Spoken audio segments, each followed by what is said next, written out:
donde hay mucha aglomeración de personas.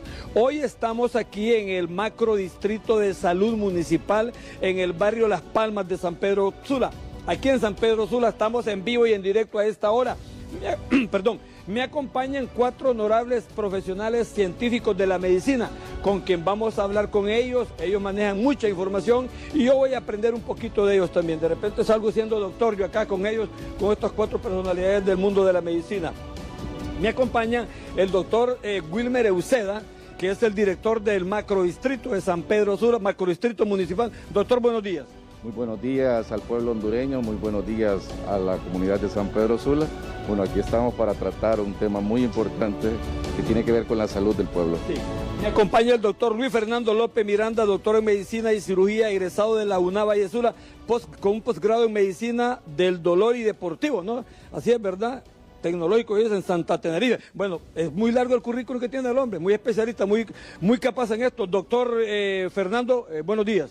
Buenos días a toda la población, buenos días, estamos muy agradecidos de estar aquí para poder informarles acerca de lo que está pasando en la actualidad con el COVID-19. Muchas gracias. Gracias, doctor. También me acompaña la doctora Jocelyn Alexandra Martínez Sierra. Ella es doctora en medicina y cirugía de la Universidad Nacional Autónoma del Valle de Sula, con un máster en actualización de infección por el virus de inmunodeficiencia humana, así es, inmunodeficiencia humana en la Universidad Rey Juan Carlos de España. Doctora Jocelyn, buenos días. Buenos días, un gusto acá saludarles a todos. Estamos aquí reunidos y esperemos que aquí salgan cosas positivas para la población, para poder ayudarles a cuidar su salud. Sí, gracias, doctora. Y también me acompaña la máxima autoridad de la Secretaría de Salud en el norte del país, con quien vamos a hablar también. Me acompaña el doctor Carlos Rivera, epidemiólogo de la región departamental de salud del departamento de Cortés, que nos va a dar datos importantes, como también ustedes acá. Doctor, buenos días. Muy buenos días a todos los televidentes y población en general. El día de hoy vamos a hablar de un tema que hemos tomado desde el 2020 de la enfermedad de la COVID-19 y que es bueno retomar las medidas de bioseguridad y seguir esas medidas para no evitar el contagio de la misma. Sí, doctor, ¿hay COVID en Honduras? ¿Está todavía el COVID está latente, está vigente? Se habla de la aparición de algunas variantes, doctor. ¿Si nos explica un poco sobre este tema? Sí, la COVID-19 es una enfermedad ya de varios años que ha ido mutando. Empezamos desde el 2002, después el 2012 apareció en el Medio Oriente y ya la COVID-19, que es la que conocemos actualmente en nuestro país, apareció lo que es ya a partir del 2019. Existen varias variantes que hemos ido conociendo una por una, alfa, delta, que ustedes han escuchado, y que en el 2023 la que circuló en nuestro país fue la variante Omicron. Entonces esta es la que continúa acechando y tiene varios linajes que escuchamos, unas letras LNJ, BBX, entonces todas estas han surgido, son como hijas de esa variante de Omicron. Sí. Doctor Wilmer, usted como director, Wilmer Euseda como director del distrito macrodistrito de salud, también gerente a nivel general de la municipalidad de salud. ¿Qué casos hay aquí? Si me explica algún resumen, deme un resumen de lo que es la ciudad de San Pedro Sula. Bueno, primero siempre recordarnos que nuestra red municipal de salud consta de 13 clínicas, más los 3 macrodistritos en todo lo que es la ciudad de San Pedro Sula. Y realmente nosotros ha sido muy baja la incidencia. Cerramos, para ponerle un ejemplo, el año 2023 en el mes de diciembre, de 18 casos sospechosos se hicieron las pruebas y 3 nada más salieron positivos. O sea que realmente la incidencia en nuestro sistema de salud municipal es muy baja. Consideramos entonces que, bueno, no es que la población debe de acomodarse o debe de confiarse, porque también estas son enfermedades respiratorias que también hay que tomarle mucha atención. Yo creo que tenemos que aprender a convivir con ellas, ¿no? Y siempre, como todo, tomar las medidas del caso, que es cuando se da cualquiera de las enfermedades que ya se han vuelto comunes en nuestra ciudad o en nuestro país, tomar todas las precauciones que deban de hacer. Eso es lo que hay que hacer y yo creo que no debemos de por qué alarmarnos, sino simplemente tomar las medidas correctivas. Sí. Bueno, muchas gracias, doctor. Doctora, en este momento podemos, sugerir que la mascarilla debe usarse como lo está demandando la Secretaría de Salud. Ok, creo que el concepto de la mascarilla ya ha avanzado, ¿verdad? Y ya logramos pues hacer que la mayoría de la población pueda circular sin ella. Entonces la mascarilla ya ahora la vamos a orientar en casos específicos. Principalmente siempre la hemos utilizado aquí, en estos centros de salud y en todos los hospitales y áreas donde se va a dar un contacto con personas que están enfermas. Y la usa también el personal de salud, ya que estamos en contacto con ellos y no queremos hacer esa transmisión, ni de uno ni del otro. ¿Ok? Esa siempre ha sido una regla y pues la seguimos manteniendo.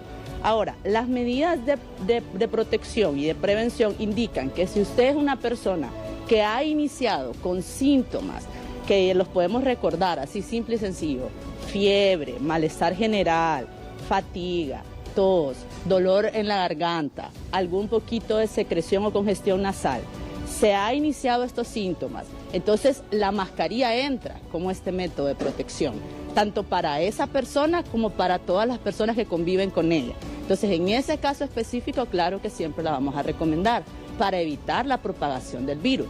Y no solo de COVID, sino de todos los virus respiratorios que circulan hoy en día aquí con nosotros. A esos casos hemos redireccionado lo que son las mascarillas. Sí. Sí. Bueno, voy a hablar con el doctor. Si se me acerca acá, doctor. Bueno, a estas alturas, como decimos, a estas alturas del partido, yo creo que hay mucha gente que no se ha vacunado, hay mucha gente que aún pues ha desafiado al COVID, ha desafiado todas estas enfermedades respiratorias. ¿Qué podemos sugerir? Debemos de hacer énfasis, ser reiterativos en ese aspecto. Creo que en cuanto a la vacunación se ha dado suficiente información a toda la población en general mediante diferentes medios, ya sea internet, ya sea televisoras y radios, y es increíble cómo a estas alturas todavía, después de tanta información que se les ha ofrecido, todavía hay un alto porcentaje de la población que solo tiene una vacuna, 2 máximo o incluso ninguna. Y no estamos hablando solo de un sector poblacional con un bajo nivel educativo, sino que también se ve un alto porcentaje de personas con un nivel educativo superior, dícese abogados, doctores, etcétera, que aún no tienen ninguna vacuna. Y eso sí, estamos totalmente de acuerdo lo que habló la doctora sobre la mascarilla, pero con la vacunación sí es necesario que se coloquen las dosis correspondientes tanto para niños y para el personal adulto. Aquí en el macrodistrito, sí. Quisiera agregar algo importante de la vacunación. Con las nuevas cepas es importante porque entra el miedo, ¿verdad?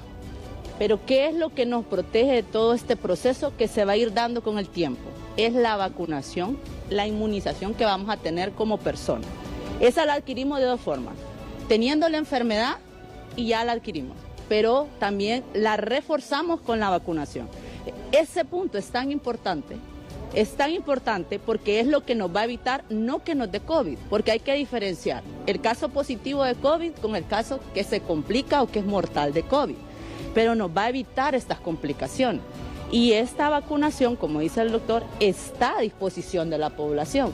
En la actualidad nosotros, como centros municipales, ya adquirimos esta vacuna y ya la llevamos a la población. Tenemos el refuerzo bivalente y también tenemos lo que son la vacuna de COVID pediátrica de 5 a 11 años. Nosotros esperamos que la población se volcara a traer toda esta vacuna y a reforzar su inmunidad, porque es la única forma de protegernos de cada variante que va a ir surgiendo con el tiempo.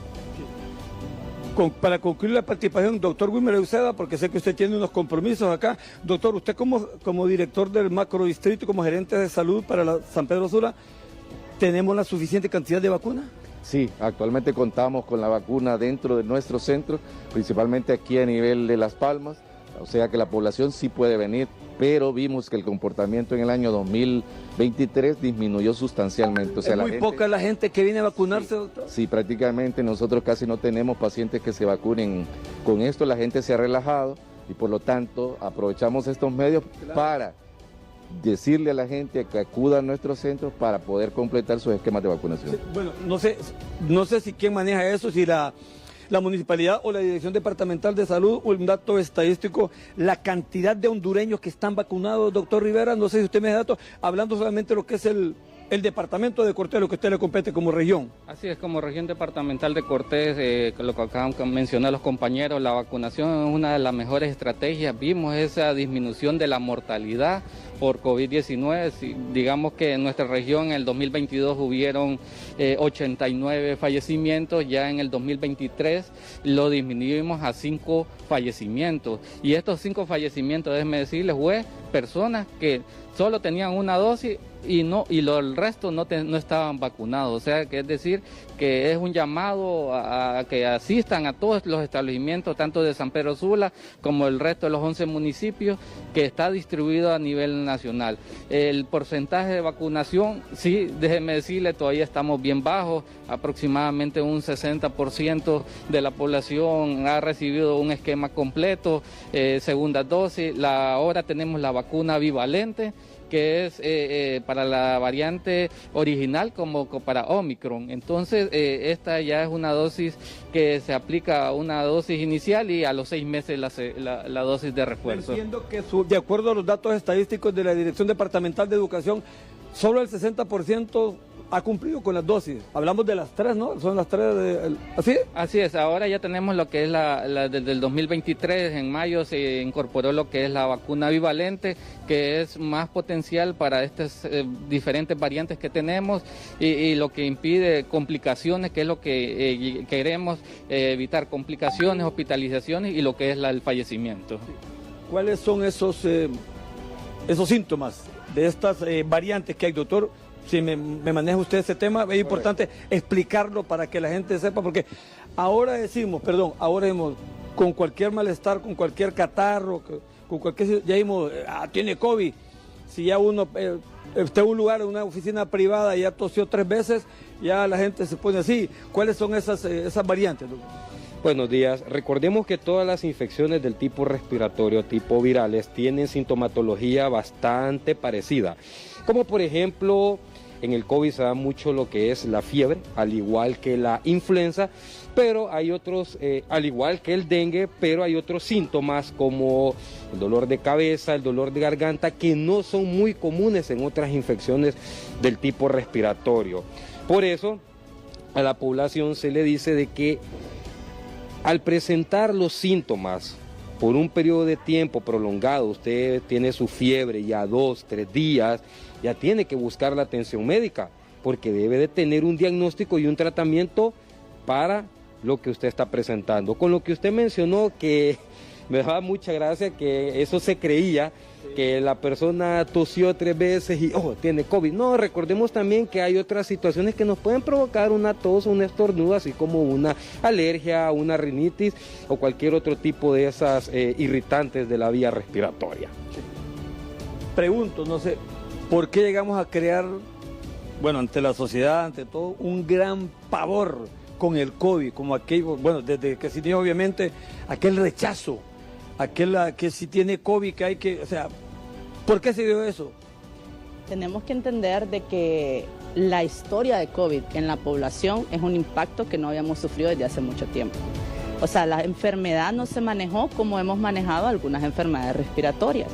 Desde que nos aislamos, desde que mandamos a recesión, desde que evitamos el contacto familiar, desde que aislamos a las personas de su lugar de trabajo, separamos familias, desde ese momento el impacto psicológico se va creando en COVID. Nadie puede decir que pasó por la pandemia, que pasó por el desarrollo de esto, tanto población general como personal médico que vivimos y estuvimos en primera línea. Personalmente yo estuve siempre en primera línea. Y no podemos decir que pasamos por pandemia y no se dejaron secuelas, ni físicas o psicológicas de la enfermedad. Restituirnos a la sociedad fue un proceso, fue difícil. Volver a generar confianza en la población, porque no solo los aislamos, sino que la población empezó a desconfiar del sistema de salud, empezó a desconfiar del doctor, empezó a desconfiar de las autoridades, empezó a generar ese rechazo. Entonces, es como un niño. Si le damos un estrés, que era la pandemia, y su principal cuidador, ellos no piensan que lo están cuidando bien, el niño se estresa, no sabe qué hacer. Lo mismo pasó con la población. Y su única defensa, ¿cuál fue? Ellos, generar pavor, generar miedo, no confiar en nadie. Entonces, restituirnos, como les decía, a la sociedad es un proceso largo, no lo vamos a hacer inmediatamente, lo hemos venido haciendo poco a poco. Mes a mes nos hemos vuelto a ganar la confianza de esta población, los cuidadores de su salud, todas las autoridades volviendo a llevar todos estos procesos, llevando la vacuna. Recuerda la vacuna. Eso fue un gran problema en educación, porque nuestra población hasta de eso desconfiaba. Tuvimos que crear una campaña para volver a llegar a esa confianza y hacer que ellos vinieran a nosotros y restituir la vacuna. Entonces no podemos culpar a la población del miedo, porque el miedo se generó. La situación no fue natural, la situación fue difícil y poco a poco se va a ir volviendo a generar esa confianza. Doctor, me preocupa por lo que dijo el director departamental de salud. Me preocupa, y en esto hay que ser reiterativo, el alto disimulo de las personas. Y ese es el propósito de este canal, de Hable Como Habla Televisión Digital, de este programa Actualidad. Aquí hemos venido para hablar con ustedes, no para alarmar, no para hacer sensacionalismo, no para ser amarillista, no se trata de eso. La apertura de Hable Como Habla es ese propósito, ver los problemas, tocar los problemas, que se solucionen. Le digo a usted, me preocupa el disimulo que ha habido de la población, que no todo el mundo se ha vacunado con las 3 dosis, tengo entendido, doctor. O sea, esto tenemos que ser reiterativos y decirles, el COVID ahí está, esas variantes ahí están. Ok, eso tiene mucho que ver con lo que la doctora acaba de mencionar, porque incluso con las vacunas se creó pavor, se creó miedo, se creó mucho misticismo en el cual la misma población le decía, mira, no te vacunes, porque si te vacunas con el tiempo vas a presentar tal cosa, que si te vacunas te va a pasar tal cosa. Miren, si una vacuna se hace accesible a un grupo poblacional, a una población en general, es porque tiene un respaldo científico que nos demuestra que esa vacuna nos va a ayudar a evitar complicaciones de la enfermedad. Y sí, como usted dice, es preocupante que a estas alturas todavía, con tanta información que se les ha dado, tanto en noticias, tanto en internet, que lo pueden buscar, artículos científicos y todo, que las vacunas sí nos ayudan. Y es muy alarmante, como nuestro director, el doctor Uceda, mencionaba, vacunas a disposición y bajo porcentaje poblacional que se viene o acude a aplicarse sus dosis. Sí. Doctor, ¿cuáles son los municipios? Usted maneja toda la información de los 12 municipios del departamento de Cortés. ¿Cuáles son los municipios más negativos en ese aspecto, si cabe el término, admitir vacunarse, de acuerdo a los datos estadísticos que maneja la Dirección Departamental de Salud? Bueno, tenemos los municipios con mayor carga poblacional, como ser Choloma, Villanueva, Puerto Cortés, el mismo Moa, hemos tenido San Manuel de Cortés. Todos estos municipios hemos tenido un poco acceso, o sea, que la población acceda a vacunarse debido a los mitos que mencionaba el doctor, y déjeme decirle que la evidencia está escrita del 2022, fuimos disminuyendo toda esa mortalidad por la COVID-19. Entonces, ellos dicen, es que la vacuna produce tal. No, sabemos que una persona de COVID tiene secuelas también, y no es por la vacuna, sino es por la misma enfermedad. En el pasado reciente se realizaron muchas campañas de vacunación móvil, brigadas en los campos de fútbol, diferentes colonias, Rivera Hernández, Fecitrán, Cofradía, como para ir a sacar a la gente, para ir, aquí está la vacuna, a llevársela a la puerta de la casa. Podríamos volver, digo yo, de acuerdo a los datos que maneja la Dirección Departamental de Salud o la misma Secretaría de Salud, la CESAL, podríamos volver a ese mecanismo de persuadir a los hondureños que debemos de tener debemos de vacunarnos. Así es, por ejemplo, ahorita están distribuidos en todos los establecimientos, en los 12 municipios está distribuido lo que es la vacuna. ¿En los sésamos hay? Sí, en todos los establecimientos, todos están capacitados, ya saben los lineamientos, las directrices. Igual nosotros hasta hemos extendido horarios para que la población acuda, hemos atendido sábados, hecho brigadas los sábados, domingos, para aquella población que de la hora pueda asistir a ese fin de semana, el día que no trabaja, para aplicársela. Entonces, pero aún así existe la negativa, pero hacemos un llamado a la población que acudan, es necesario, sabemos que con esto vamos a ir disminuyendo y parando la que es la mutación de estas variantes, porque si de una persona que nunca se ha vacunado, la probabilidad de infectar a otras personas es mucho más que una ya vacunada.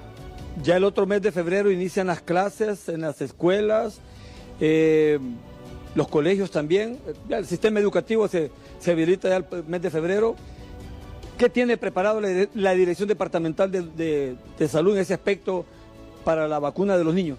En este caso se hacen alianzas con las ambas secretarías, Secretaría de Salud y Secretaría de Educación, para coordinar, hacer una planificación de vacunación, siempre y cuando con el consentimiento del padre, ¿verdad? Porque sabemos que esto siempre va de acuerdo al consentimiento de los padres, pero existe una ley de vacuna que todo niño tiene que ser vacunado.